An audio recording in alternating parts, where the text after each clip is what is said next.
that if someone in Europe wished to join with that live event at 7 p.m., say in Los Angeles, they would have to be watching at 3 a.m. in London. Ugh. However, if your event has a sizable global audience, or if one of your metrics is to increase the number of global attendees, there are a number of adjustments you can effect to make the event more accessible to these global attendees. Number one, translate the broadcast. This can be done as an alternate audio stream or with closed captions. Secondly, translate the whole experience. This entire event experience can be translated into target languages. Not just the broadcast, but everything around it is translated into the target language.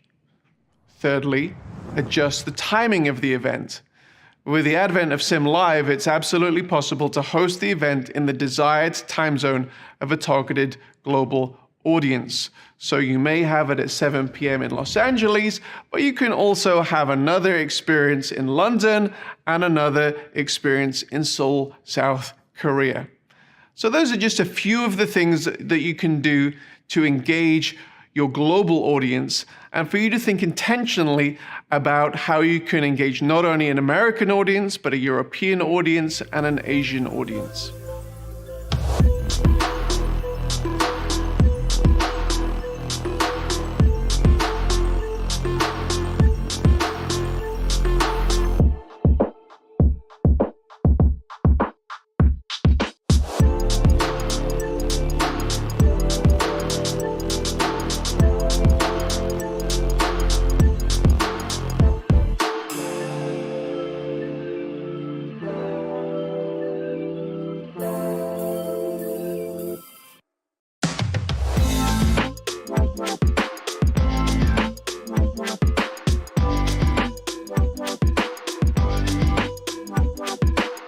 Networking is one of the principal goals of many events. The question of how you can effectively connect with the right people at the right time is something that Sarius is trying to perfect on an ongoing basis. There are often a number of motivations that attendees have in coming to events. For some who are power networkers, they are often there essentially to sell, whether it's themselves, their products, or even their ideas. For others, they are on a discovery mission to find the best solutions to their challenges. Some are highly motivated to meet with the people they need to meet with, and others want to simply lurk and not network at all. Satisfying the needs of all types can be a challenge. There are a number of solutions out there that provide a serendipitous type of networking that you may have at a physical event. We believe networking and the ability to exchange online business cards doesn't have to be this hit or miss experience, and can be more intentional than that which can be found in in-person events. One component of networking in an online event is networking around ideas or on the basis of geographic location or affinity group. And we've already looked at this a little bit when we looked at watch parties in the main plenary sessions or breakout rooms. This is a great way to engage around ideas or unique challenges for individuals in geographic locations. And somebody says something that you like, and you can respond to them and actually network around those ideas. This is a great way of networking, and I might add, it's not really easy to implement that as a feature in a physical event. Another way to network is in the exhibition hall itself. The exhibition hall is known by various names: Expo, Sponsor Hall, Resource Center. This is a component of an event that can provide a main funding mechanism for the event producer.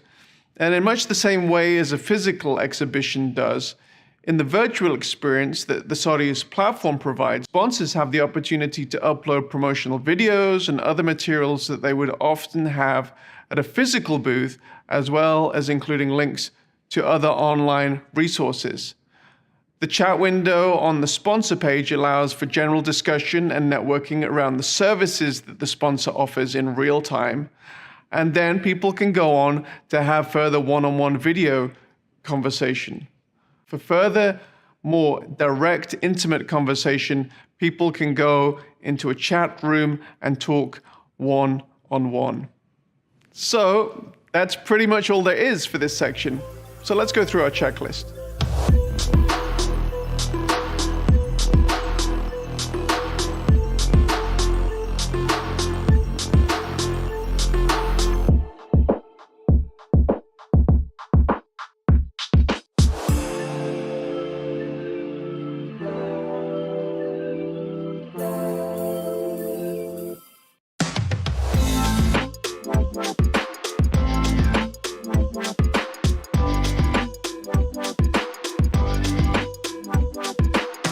While there are many benefits for event broadcasts to occur in real time with an audience experiencing the event at the same time, there are different benefits in both supplying an event with extra video-on-demand content.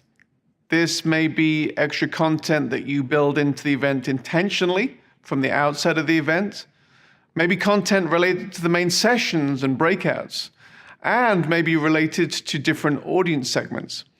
Or it may be the post-event video on-demand content.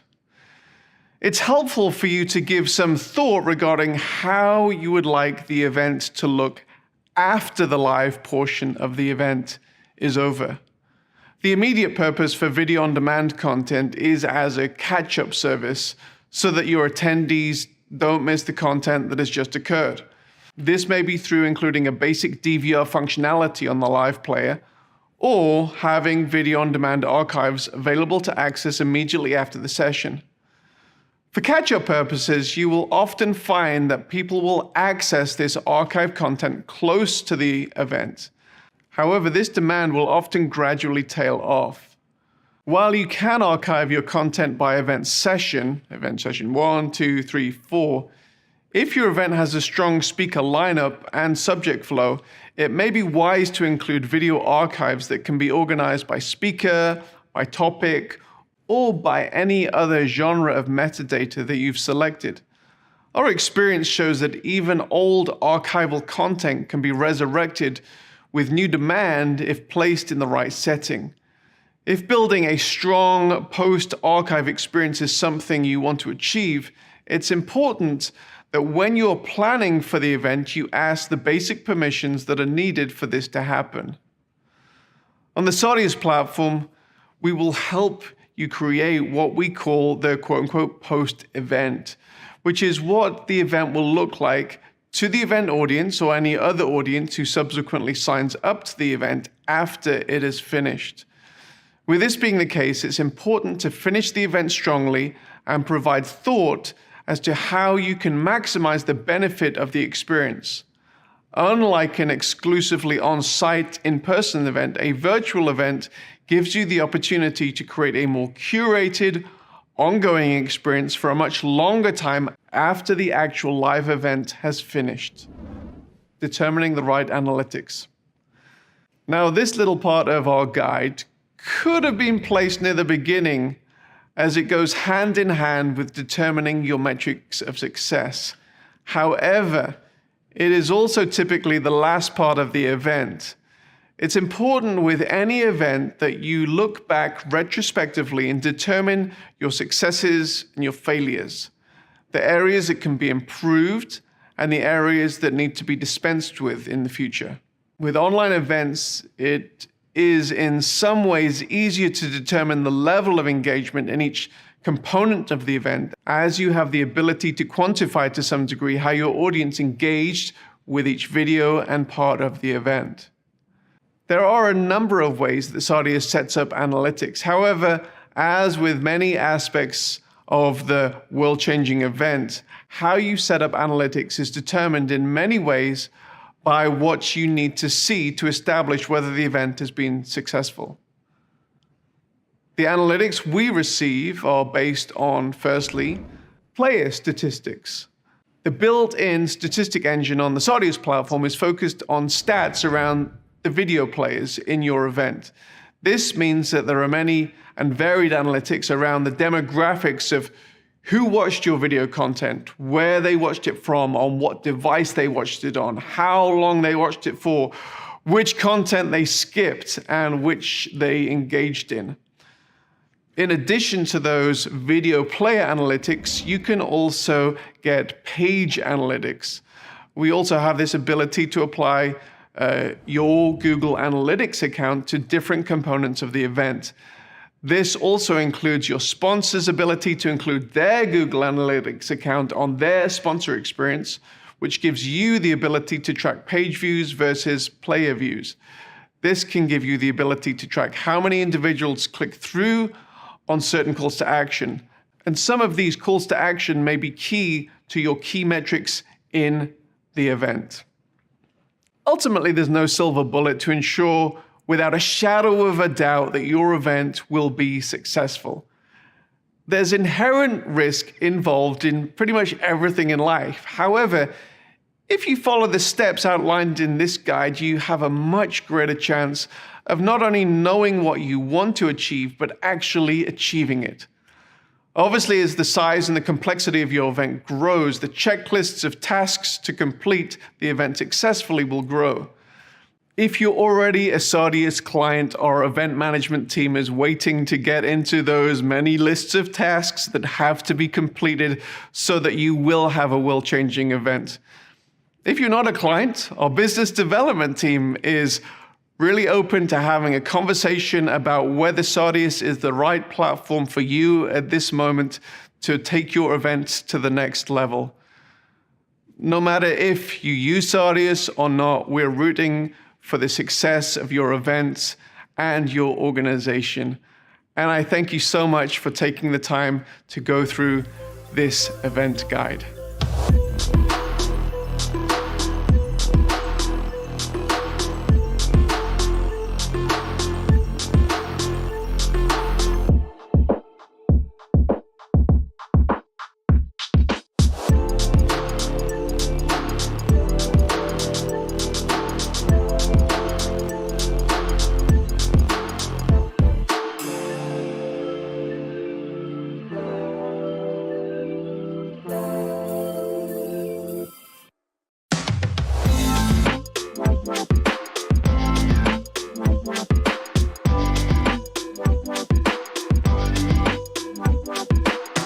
There's a reason why the framers of the US Constitution included the right of the people to peaceably assemble in the First Amendment.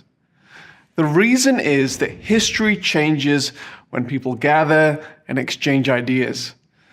Be it the early church who gathered 2,000 years ago to the recent gatherings of the Arab Spring.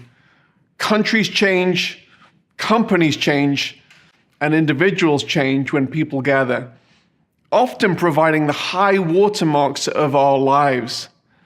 Just think about it. My bet is that your life has been changed by an event where people gathered, you exchanged ideas, and your life changed as a result.